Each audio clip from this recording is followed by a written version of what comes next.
Hey everybody, Crypto Mentor 99. How you doing? How you doing? How you doing?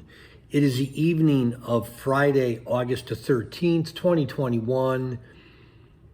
Wanted to do this video earlier, but I didn't have time. I was at the beach.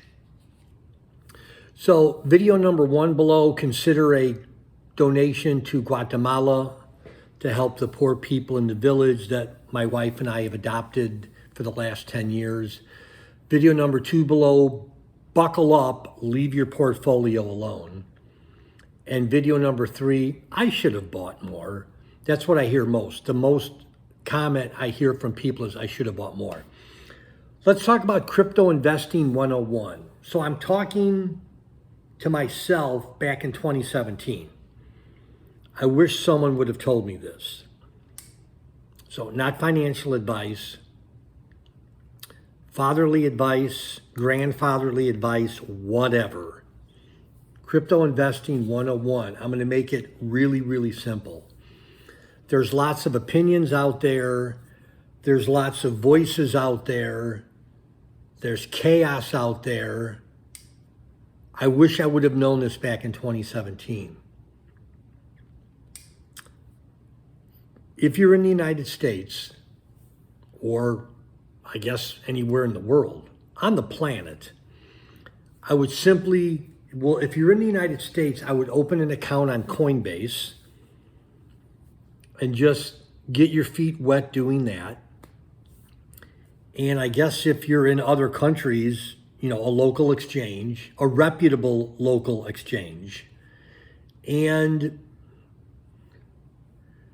I'm on CoinMarketCap right now, and really any of the top 10 cryptos, again, I'm talking about a new person that's never invested, that they don't know what they're doing, and they don't even know that we're getting towards the end of the 4-year Bitcoin cycle, meaning we're going to go up and then we're going to go down for a year or two, maybe 3, depending on who you listen to.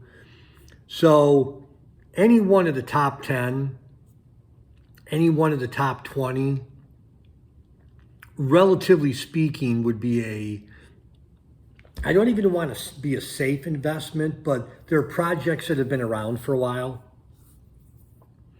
And I'm not going to name any, but they're all decent, good crypto projects. Not that I know any of the team members or anything, but again, I'm just giving you generalized information. And of course, there'll be trolls in the comment section, but that's okay. I've got big shoulders. So anyhow, open an account on Coinbase, open an account on a reputable exchange, and just dollar cost average. $5 a week, $10 a week, $100 a month, $300 a month. Don't worry about the price. Dollar cost average. Don't worry when you hear people about selling and buying, and I'm a trader, this, that, and the other. Keep it real simple. Keep it simple, stupid. Go on Coinbase. Again, start the dollar cost averaging. And you don't need to know everything about blockchain technology. You don't need to know everything about Ethereum or Cardano or Tether or Bitcoin in order to start investing. That's my opinion. If you have a YouTube channel, you could give your opinion. But that's it. Keep it simple. Crypto investing 101. Thanks for being a part of my crypto family. Love y'all. Bye-bye.